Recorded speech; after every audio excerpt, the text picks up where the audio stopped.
전인권 씨의 노래 중에 걱정 말아요 그대라는 제목의 노래가 있습니다.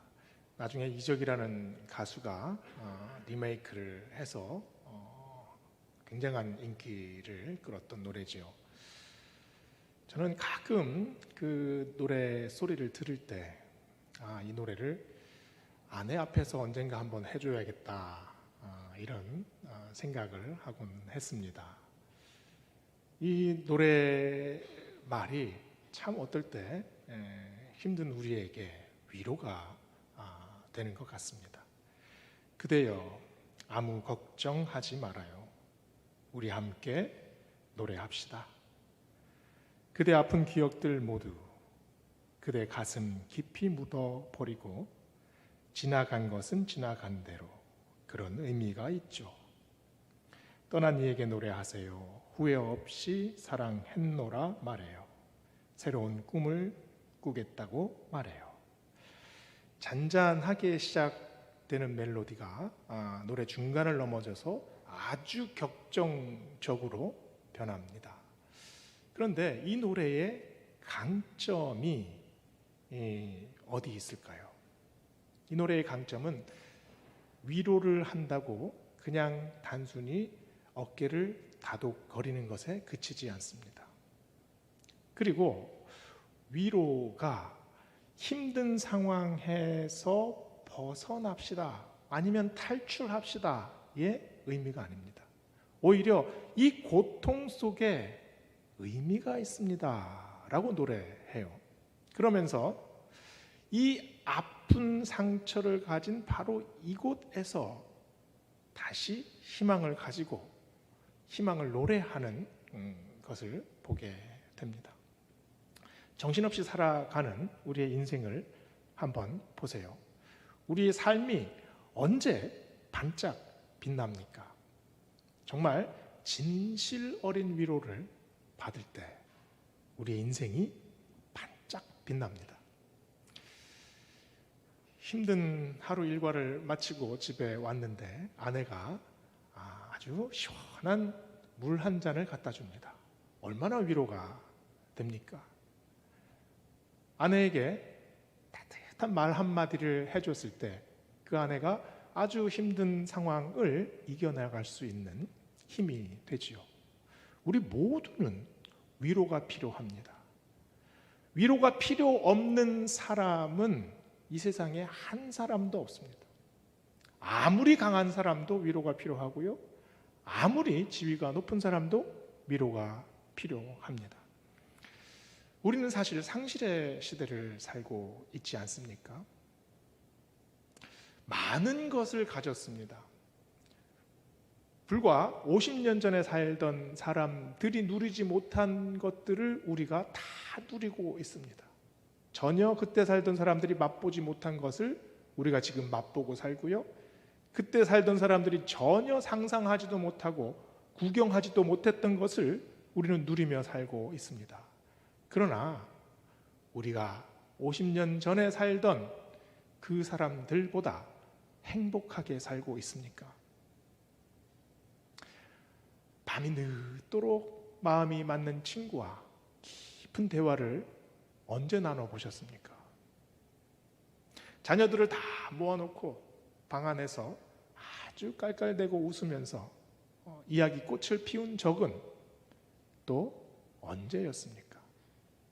우리는 참으로 많은 일들을 해나가면서 살고 또 많은 것들을 누리며 사는 것 같지만 사실은 많은 것들을 박탈당하고 살고 있는지도 모릅니다.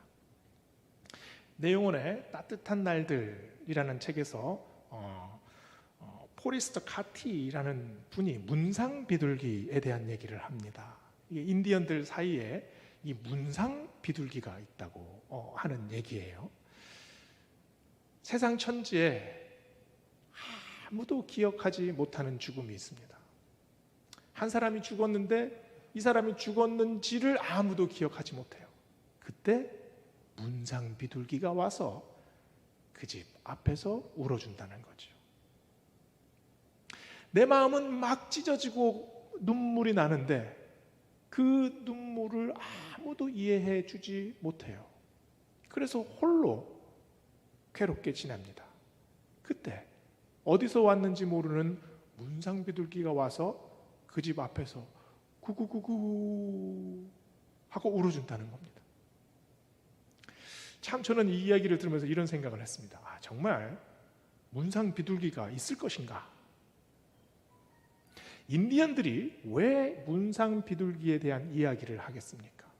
사람은 위로가 필요하기 때문입니다. 아무리 작은 비둘기라도 자기를 위해서 울어준다면 그 작은 비둘기를 통해서 위로받는다는 거죠. 나의 참 누구도 알 수 없고 억울하고 답답하고 찢어지는 이 심사를 그 작은 비둘기라도 다독거려 줄 수 있다는 의미 아니겠습니까? 오늘 말씀은 위로의 하나님에 대해서 말하고 있습니다. 그런데 사도 바울은 그냥 위로의 하나님이 아니라 모든 위로의 하나님이시다 라고 이야기를 합니다. 모든 위로의 하나님은 어떤 하나님이십니까? 우리의 위로들을 한번 생각해 보십시오. 슬픔을 당한 사람에게 너무 과한 위로는 누가 될 수가 있습니다. 그리고 또 너무 경박한 위로는 그것 자체로 해가 될 수가 있죠. 그러면 모든 위로의 하나님이다 라고 선포를 했는데 그 의미가 어떤 의미일까요? 하나님은 아주 적절한 위로를 하신다는 의미이겠습니까? 모든 위로의 하나님은 근본적인 위로의 하나님이십니다. 우리는 살아가면서 불특정한 사건들을 계속 만나면서 살아갑니다. 슬픔을 당하고 아픔을 당하고 또 배신을 당하고 또 어려운 상황 속에 놓여 있게 되고요. 재난과 재앙의 상황들도 만납니다. 이렇게 셀 수 없는 다양한 아픔들이 우리에게 있지요. 그러면 하나님은 모든 위로의 하나님이시다라는 말씀이 이런 각 개별적인 상황에 하나님은 아주 적절한 위로를 하신다는 의미이겠습니까? 모든 위로의 하나님은 단순히 위로의 조건을 주시는 하나님이 아니라 위로와 회복 자체가 되어 주시는 하나님이시다라는 의미입니다. 내가 당한 슬픔과 고난에 한 번의 위로는 내 마음에 와닿을 수 있습니다. 그러나 그 위로가 지속될 수가 없죠. 또 슬퍼지고 또 괴로워집니다. 모든 위로의 하나님은 거대한 위로 자체가 되시는 하나님이시라는 말씀입니다. 바다에서 막 건져낸 물고기는 괴로워합니다. 물을 마시고 싶어 입을 크게 벌리고요. 호흡을 하려고 아가미를 쩍쩍 벌립니다. 이 물고기에게 가장 필요한 게 뭘까요? 물이지요. 그래서 이 물고기를 작은 바구니에 넣어주면 살겠습니까? 그건 살아도 사는 게 아니죠. 이 물고기에 정말로 필요한 것은 바다 아닙니까? 바다로 다시 돌아가는 거예요. 하나님께서 우리에게 주시는 위로는 근본적인 위로십니다. 단순한 조건 하나하나를 만족시켜 주시는 것이 아니라 위로의 바다가 되어 주시겠다는 말씀이지요. 위로라는 말이 파라클레시스라고 합니다. 그 뜻은 옆에서 있어주다, 옆에서 도와준다 이런 말입니다. 그런데 보혜사 성령님의 히브리어 말이 뭡니까? 파라클레이토스 아닙니까? 위로와 성령님의 어원이 같습니다. 성령님이 하시는 많은 사역 중에서 대표적인 게 바로 위로하는 사역이라는 거죠. 우리 옆에서 함께 우리를 지켜주시고 우리를 격려해 주시고 우리 마음에 용기를 주시는 분, 그 사역이 많은 사역 중에 성령님의 사역이 바로 우리를 위로해 주시는 사역이 있습니다. 여러분, 손양원 목사님을 잘 아실 겁니다. 여수 순천 그 반란 사건 때 아들 둘을 한날 1시에 잃으셨습니다. 그 소식을 듣자 너무 가슴이 무너지셨죠. 그리고 아무 말씀도 안 하시고 자리에 누우셨다고 합니다. 그리고 누우셔서 옆에 있는 가족들에게도 아무 말씀도 안 하시고 간간히 신음소리만 들려왔다고 합니다. 그때 손 목사님 교회에서 사역하던 전도사님 2분이 고민을 했습니다. 목사님 댁을 신방을 해야겠는데 도대체 어떤 말씀을 전해야 할까?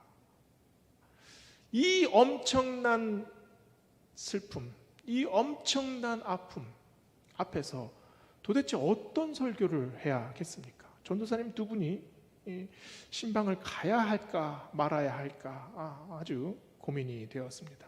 2분이 결국은 손 목사님 댁에 가서 예배를 드리는데 설교를 할 수가 없었대요. 그래서 로마서 8장 말씀을 그냥 읽었답니다. 옆에서 손양원 목사님은 이불 위에 눈을 감고 누워 계셨고 로마서 8장 말씀을 쭉 읽고 내려가는데 중간쯤에 그동안에 한마디도 말씀을 안 하시던 손양원 목사님이 말씀을 입을 떼셨답니다. 아멘, 아멘. 이 아멘 소리를 듣고 전사님 2분이 그게 그렇게 감동이었다고 글을 적어놓은 기록이 있습니다. 제가 생각해 봤습니다. 로마서 8장 말씀을 쭉 읽었을 때 어느 부분에서 손양원 목사님이 아멘 하셨을까? 로마서 8장 26절 말씀 아니겠습니까? 이와 같이 성령도 우리의 연약함을 도우시나니 우리는 마땅히 기도할 바를 알지 못하나 오직 성령이 말할 수 없는 탄식으로 우리를 위하여 친히 간구하시느니라. 사람의 말로 그런 엄청난 일을, 엄청난 아픔을, 엄청난 상실을 겪은 목사님에게 어떤 위로가 전해지겠습니까? 그러나 그 목사님에게 성령님께서 손을 내밀어 주셨습니다. 말할 수 없는 탄식으로 그 찢어지는 가슴과 그 암흑 속에 헤매고 있는 목사님의 영혼을 어루만져 주셨죠. 모든 위로의 하나님은 역전시켜 주시는 하나님이십니다. 이사야 51장 3절에 이렇게 말씀하지요. 나 여호와가 시온의 모든 황폐한 곳들을 위로하여 그 사막을 에덴 같게 그 광야를 여호와의 동산 같게 하였나니 그 가운데에 기쁨과 즐거움과 감사함과 창화하는 소리가 있으리라.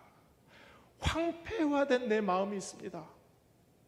어떤 때는 모든 것이 뿌리째 뽑혀나가고 정말 어떤 새싹도 자랄 것 같지 않는 사막과 같이 변한 바싹 마른 나의 마음이 있습니다.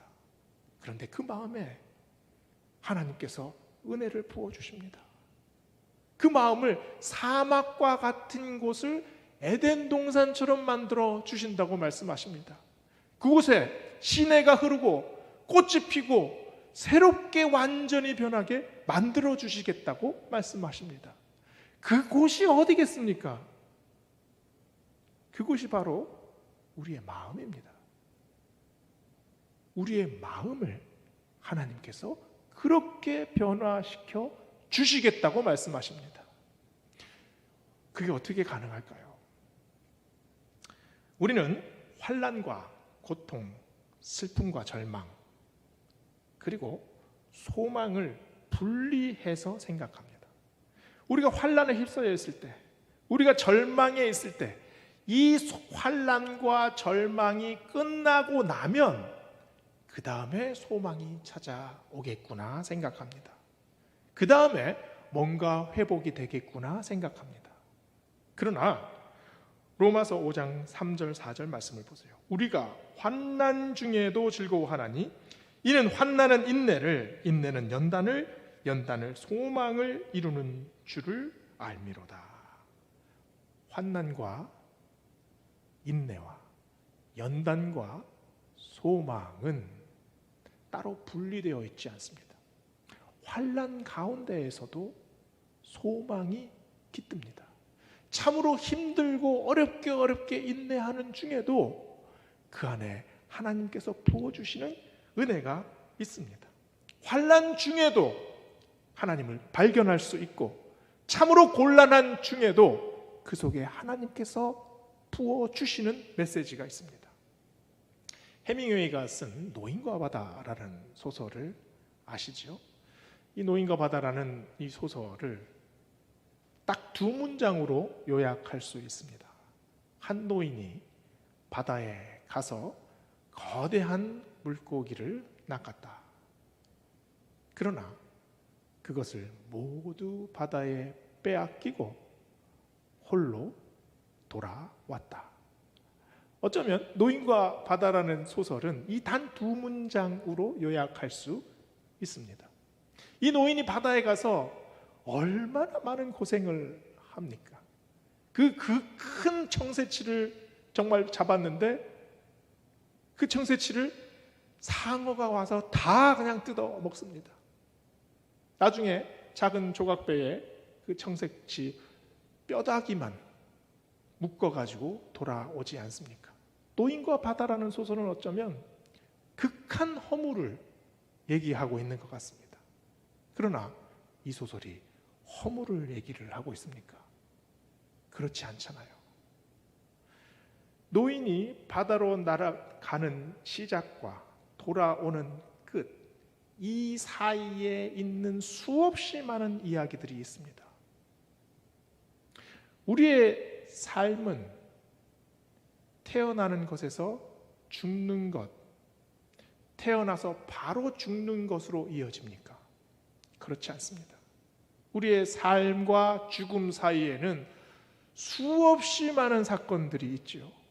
수많은 사람들을 만납니다. 그리고 숱한 이야기들이 그 안에 있습니다. 이 속에서 우리가 무엇을 경험합니까? 환난을 경험합니다. 또 실패를 경험합니다. 아픔이 있지요. 눈물이 있습니다. 절망이 있어요. 그러나 그것만 있습니까? 그 안에 인내가 있습니다. 연단도 있고요. 그리고 소망도 있지요. 우리가 살아가는 이 시간, 이것이 무엇으로 연그러져야 하겠습니까? 우리는 단순히 태어나서 죽는 이 단시간적인 시간만 사는 사람들이 아닙니다. 이 시간 속에 우리가 느끼고 있고 우리가 다짐하고 있는 것들이 있습니다. 우리는 어떤 삶을 살아야 하겠습니까? 우리는 어떤 사람이 되어야 하겠습니까? 바울은 하나님께서 환난 중에 우리를 위로한다 말씀합니다. 4절을 보세요. 우리를 위로하사 우리로 하여금 하나님께 받는 위로로서 모든 환난 중에 있는 자들을 능히 위로하게 하시는 이시로다. 이 말씀을 한마디로 하면 어떻게 될까요? 하나님은 우리를 위로할 수 있는 사람으로 변화시켜 주신다라는 말씀입니다. 우리는 위로를 받고 싶은 사람입니다. 우리는 위로가 절실한 사람입니다. 그러나 우리를 오히려 위로를 주는 사람으로 하나님께서 변화시켜 주십니다라는 메시지예요. 바울은 환난과 고통에 대해서 정말 할 말이 많은 사람입니다.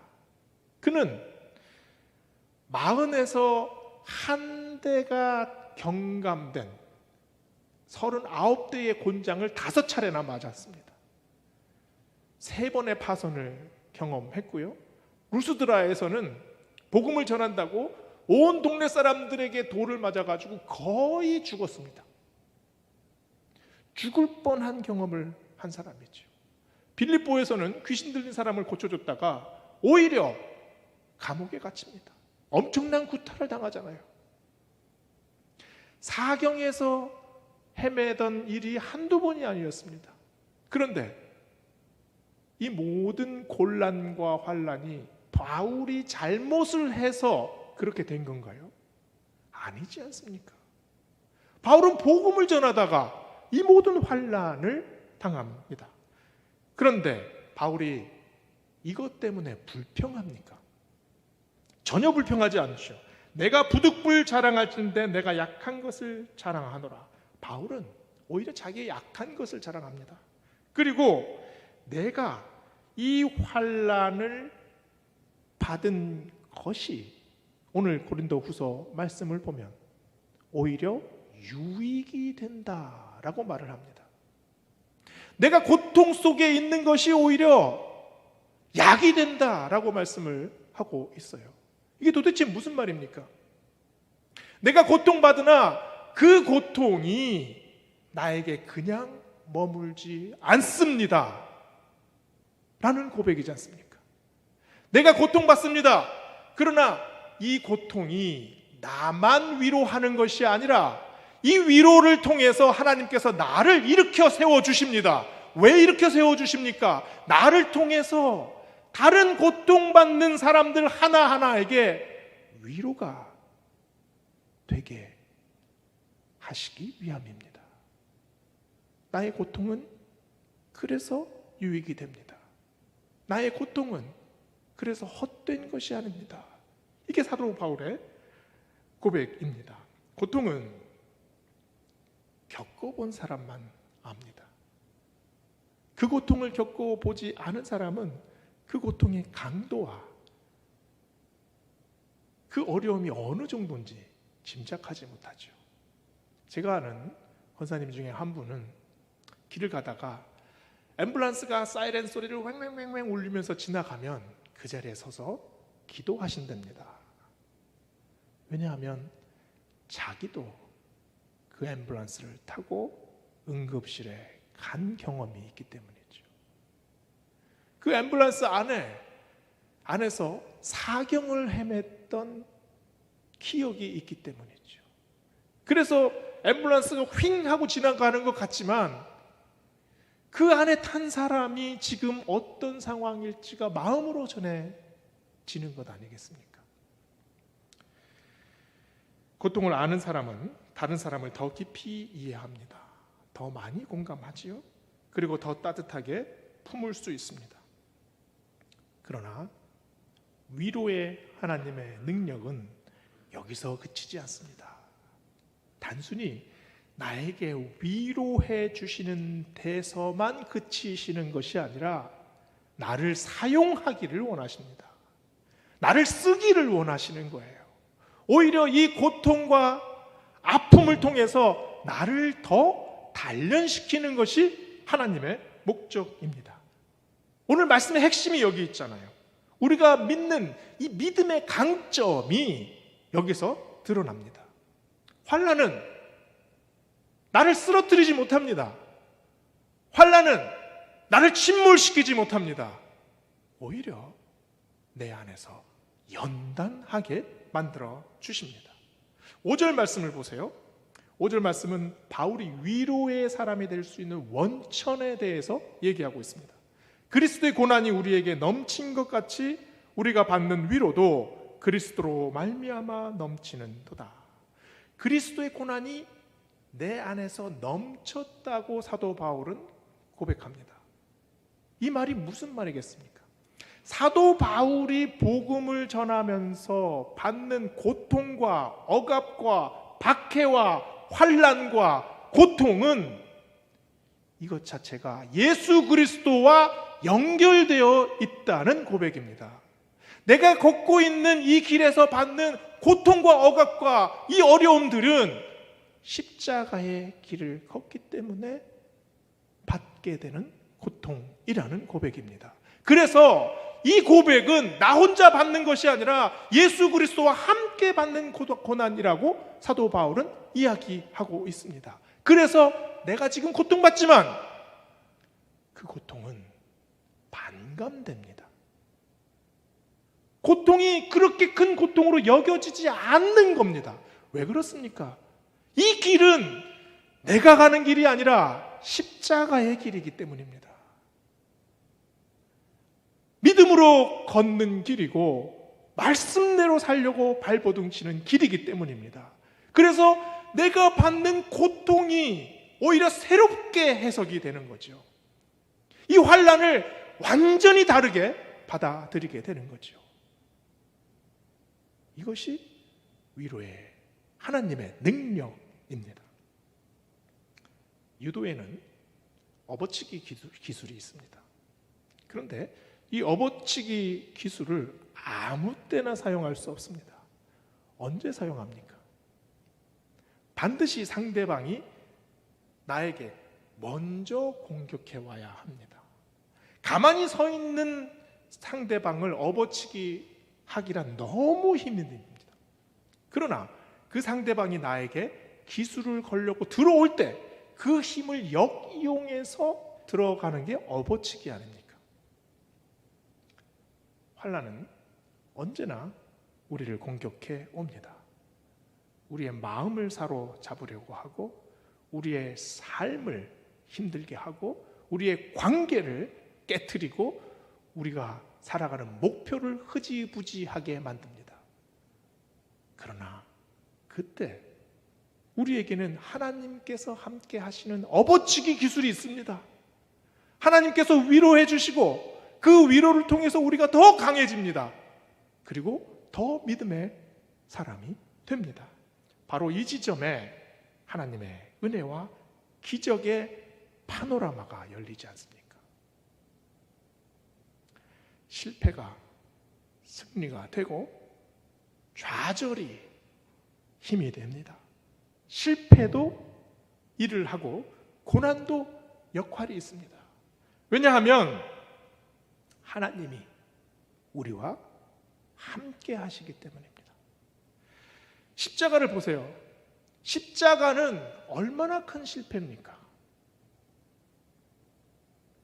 얼마나 참혹한 그런 사건입니까? 그러나 십자가를 통해서 전 우주의 역사를 통해서 가장 위대한 섭리가 진행이 되었습니다. 바울은 이 확신으로 고린도 후서를 썼습니다. 우리가 환난 당하는 것이 오히려 너희를 구원하려 함이고 너희에게 위로를 전하게 하려 함이다. 이게 얼마나 배짱두둑한 말씀입니까? 바울은 그 마음으로 인생의 경기장으로 나섭니다. 고난과 고통아 올 테면 오라. 사도 바울이 빌립보 감옥에서 이런 편지를 썼습니다. 살든지 죽든지 내 몸에서 그리스도가 존귀하게 되려 하노니 죽는 것도 유익함이라. 빌립보 감옥에서 가장 처절한 그 순간에 사는 것도 유익하고 죽는 것도 유익하다라고 고백을 합니다. 고난이 아무리 파도처럼 나한테 몰려와도 살면 하나님께서 사는 것을 통해서 역사해 주실 것이고 죽으면 죽는 것도 유익하다. 그것대로 하나님께서 쓰실 것이다. 이것이 사도 바울의 고백이었습니다. 오늘 고린도후서 말씀을 보시면서 우리가 고난을 받을 때, 고통 중에 있을 때, 상실 속에 있을 때 하나님께서 주시는 그 위로의 능력에 의지하기 원합니다.